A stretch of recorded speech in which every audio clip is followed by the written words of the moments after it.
কুরবানির ঈদ, বছরের সেই একটা রাত, যে রাতে গোটা পৃথিবী যেন একটু বেশি নিশ্চুপ হয়ে যায়।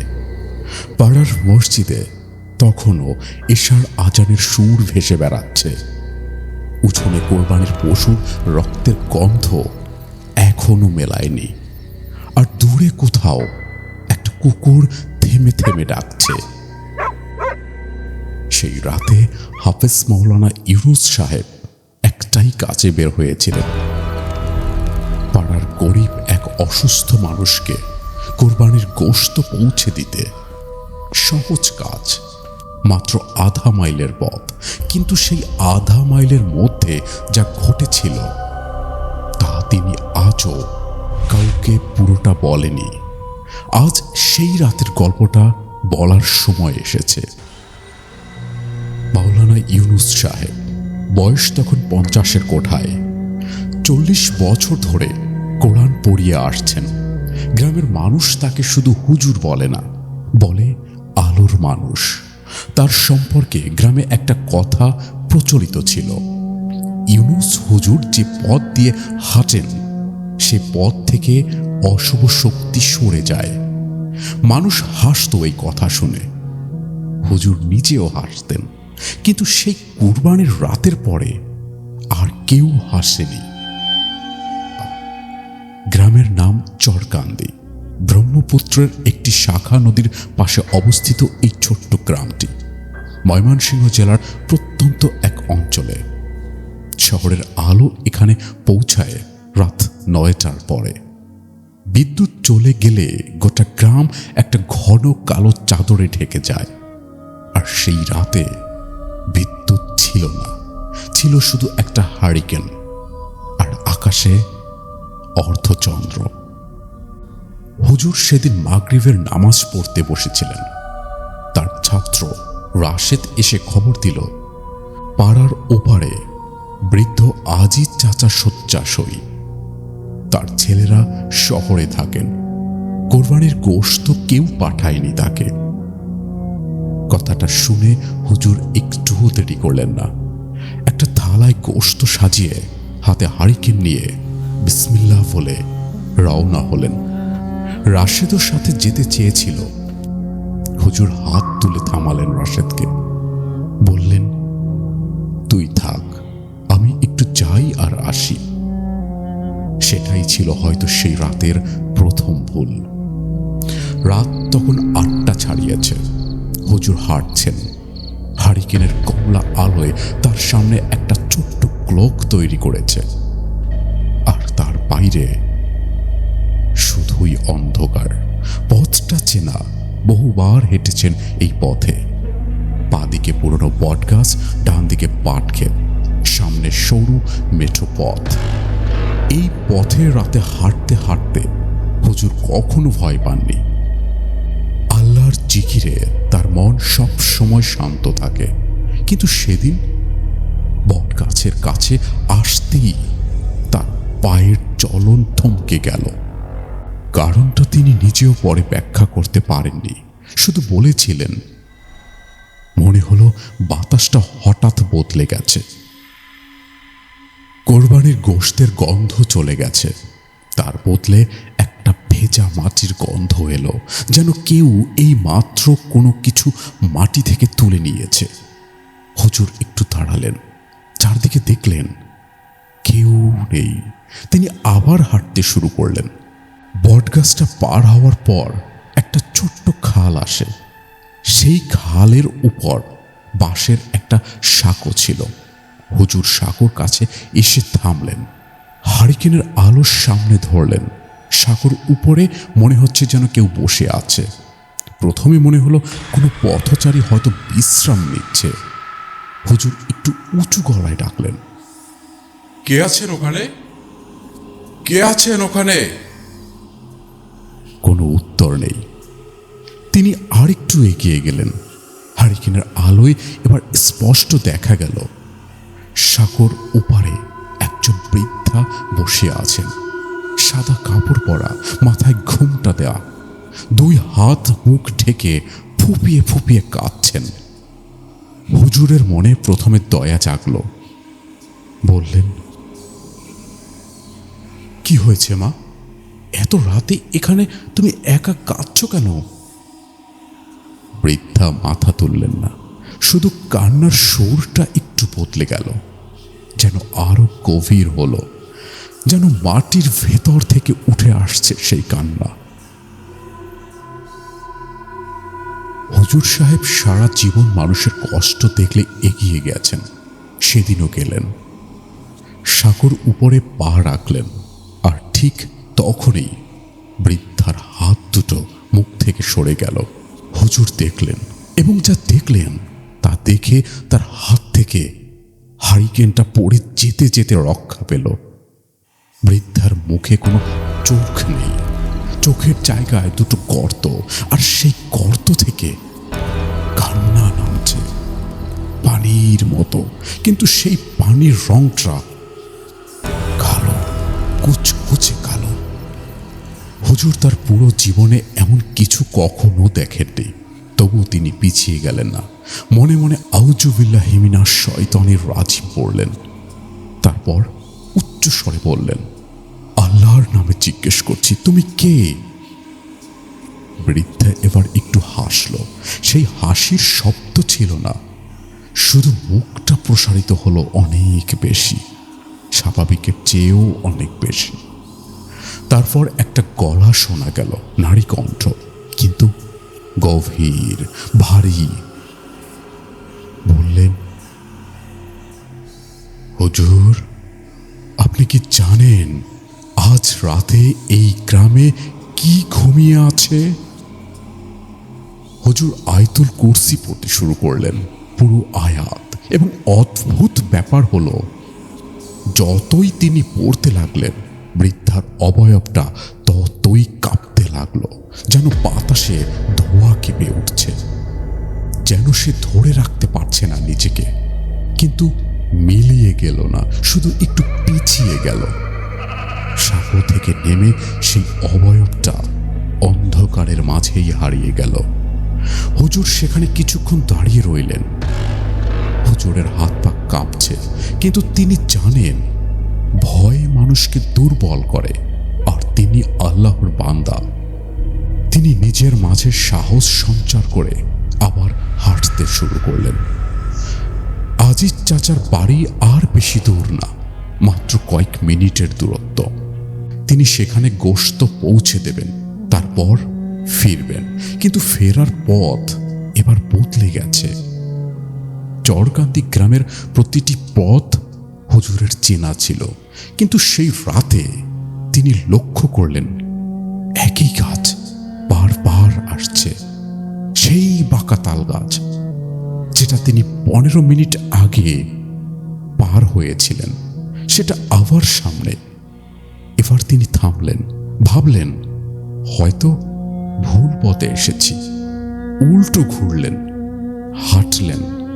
10 মিনিট পর একই তাল গাছ। এই মুহূর্তে একজন সাধারণ মানুষ আতঙ্কে ভেঙে পড়তেন। হুজুর পড়লেন না, মাটিতে বসে গেলেন, হারিকেন সামনে রাখলেন, চোখ বন্ধ করে দীর্ঘ সময় জিকির করলেন। তারপর মাটির দিকে তাকালেন। একটা জিনিস তার নজরে পড়ল, পথের মাটিতে পায়ের ছাপ, তার নিজের জুতার ছাপ, কিন্তু সাথে আরো একটা ছাপ, ছোট্ট নগ্ন পায়ের। এবং সেই ছাপ পেছন দিকে, অর্থাৎ যে জিনিস তার পেছনে হেঁটেছিল সে হাঁটছিল উল্টো দিক থেকে, সামনে মুখ করে, পেছন হেঁটে। হুজুর এবার উঠে দাঁড়ালেন। তিনি জানেন এটা কি। গ্রামের বয়স্করা বলতেন কিছু সত্য আছে যারা মানুষকে পথ হারায়, বিশেষ করে যারা গভীর রাতে একা একা হাঁটে, বিশেষ করে যখন কোনো পবিত্র রাতে রক্তের গন্ধ বাতাসে থাকে। কোরবানির রাত, রক্তের গন্ধ, একা পথিক, সব শর্ত পূরণ। হুজুর এবার একটা কাজ করলেন যা তার ওস্তাদ একবার তাকে শিখিয়েছিলেন। তিনি জুতো খুললেন, উল্টো করলেন, আবার পড়লেন, তারপর হারিকেন নামিয়ে রাখলেন। মাটিতে একটা দাগ টানলেন। সেই দাগের মধ্যে বসলেন তিনি এবং পড়তে শুরু করলেন সূরা জিন, পুরো সূরা শেষ থেকে শুরু পর্যন্ত। পড়তে পড়তে তিনি শুনতে পেলেন চারপাশে কিছু একটা নড়ছে, ধান ক্ষেত কাঁপছে। কই, কিন্তু বাতাস নেই তো। দূরে একটা শিশুর কান্নার শব্দের মতো ভেসে আসছে, কিন্তু হুজুর থামলেন না, পড়তেই লাগলেন। সূরা জিন শেষ হওয়ার ঠিক মুহূর্তে হারিকেন নিভে গেল, কোনো কারণ ছাড়াই। তেল ছিল, বাতাস ছিল না, তবুও নিভে গেল। গোটা পৃথিবী অন্ধকার, শুধু সেই অর্ধেক চাঁদ মেঘের আড়ালে। হুজুর ইউনুস সাহেব জীবনে এতটা গভীর অন্ধকারে ছিলেন না কখনো, কিন্তু তার মন শান্ত, কারণ তিনি জানেন অন্ধকারেও আল্লাহ আছেন, বরং অন্ধকারেই তার কাছে যাওয়া যায় সবচেয়ে সহজে। তিনি চোখ বন্ধ রাখলেন, জিকির করলেন, জিকির চলল। তখন কেউ একজন তার পাশে বসল। হুজুর টের পেলেন কোনো শব্দ নেই, কোনো পায়ের আওয়াজ নেই, কিন্তু পাশে কেউ আছে। মাটিতে একটা চাপ, বসার চাপ, এবং একটা শ্বাসের শব্দ। শ্বাসটা স্বাভাবিক না, অনেক ধীরে, অনেক গভীর, যেন বহু বছর ধরে এই শ্বাস নেওয়া হচ্ছে। হুজুর চোখ খুললেন না, চোখ বন্ধ করেই বললেন, তুমি আমার ক্ষতি করতে পারবে না, আল্লাহ হেফাজতে আমি আছি। পাশের সত্তা কথা বলল না, শুধু একটা কাজ করল, হুজুরের হাতে রাখা গোশতের থালাটা তুলে নিল। হুজুর চমকে চোখ খুললেন এবং দেখলেন চাঁদের আলো একটু বেরিয়ে আসছে মেঘের ফাঁক থেকে। সেই আলোয় হুজুর দেখলেন পাশে বসে একটি ছোট্ট মেয়ে, বয়স 5 কি 6 হবে, সাদা ফ্রক, মাথায় কালো চুল, চোখে অদ্ভুত শান্তি। মেয়েটি থালা থেকে একটু গোশত তুলে মুখে দিল, তারপর হুজুরের দিকে তাকালো, হাসলো। সেই হাসি অপার্থিব কিন্তু মিষ্টি। হুজুর ভয় পেলেন না, বললেন, তুমি কে মা? মেয়েটি বলল, আমি এখানেই থাকি অনেক দিন ধরে। হুজুর বললেন, কতদিন? মেয়েটি একটু ভাবলো, তারপর বলল, আপনার জন্মের আগে থেকে। হুজুর বুঝলেন। তিনি জিজ্ঞেস করলেন, তুমি কি মুসলমান? মেয়েটি মাথা নাড়ালো, ছিলাম, এখন জানি না কি আছি। নামাজ পড়তাম ছোটবেলায়। হুজুরের বুক ভারী হয়ে গেল। তিনি বললেন, তুমি কি এখানে আটকে আছো? মেয়েটি চুপ করে রইল, তারপর বলল, এই গ্রামে অনেক কিছু আছে হুজুর, আপনি একা এসেছেন, তাই ওরা আপনাকে পথ হারিয়ে দিয়েছে। আমি না থাকলে আপনাকে আর ফিরে যেতে দিত না ওরা। হুজুর জানতে চাইলেন। মেয়েটি বলল, চরকান্দি গ্রামে বহু বছর আগে এক কুরবানির রাতে এমন একটা ঘটনা ঘটেছিল। গ্রামের এক ধনী লোক কোরবানির পশু কিনেছিল, কিন্তু সে পশুটা কুরবানি দেয়নি। আল্লাহর নামে নয়, অন্য কোনো উদ্দেশ্য সেই পশুর রক্ত ঢেলেছিল, বিনিময়ে চেয়েছিল সম্পদ। সেই রাত থেকে এই পথে কিছু একটা জেগে উঠেছিল। প্রতি কোরবানির রাতে সেই জাগরণ হয়, রক্তের গন্ধ পায় আর বের হয়। হুজুর জিজ্ঞেস করল, কিন্তু তুমি কে? মেয়েটি একটু হাসল, আমি সেই লোকের মেয়ে যে কাজ শেষ করেছিল। তার শাস্তি পড়েছিল আমার উপর। আমি মরিনি, কিন্তু চলেও যাইনি, এই পথে আছি। হুজুরের চোখে পানি এলো। আমাকে কিছু করতে হবে তোমার জন্য? মেয়েটি মাথা নাড়ালো, আমার জন্য কিছু করতে হবে না, কিন্তু এই গ্রামের মানুষের জন্য কিছু করুন। ওই পুরনো বাড়িটা নদীর ধারে, সেখানে যা আছে সেটা সরাতে হবে। না সরালে প্রতি বছর ওই রাতে কেউ না কেউ বিপদে পড়বে।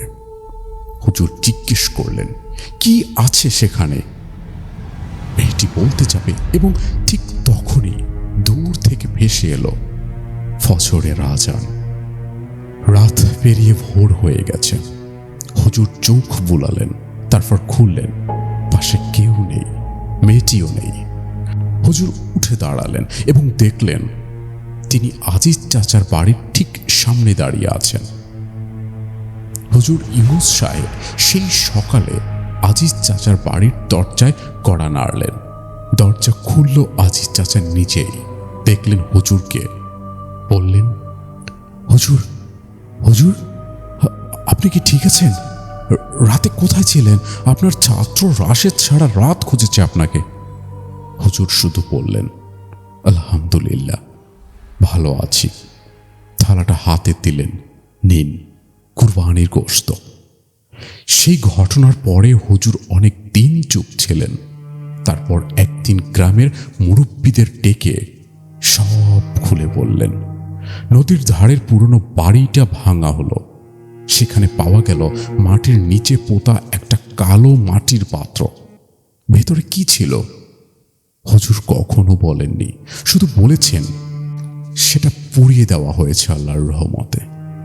সেই রাতের পর থেকে চরকান্দি গ্রামে কোরবানির রাতে আর কেউ পথ হারায় না। আর সেই সাঁকোর কাছে মাঝে মাঝে রাতে একটা ছোট্ট মেয়ের হাসির শব্দ শোনা যায়। শুধু শোনা যায়, দেখা যায় না। কুরবানির এই পবিত্র সময়ে আল্লাহর কাছে দোয়া করুন নিজের জন্য, পরিবারের জন্য, আর সেই সকল আত্মার জন্য যারা হয়তো কোথাও না কোথাও অপেক্ষা করছে। আল্লাহ হাফেজ।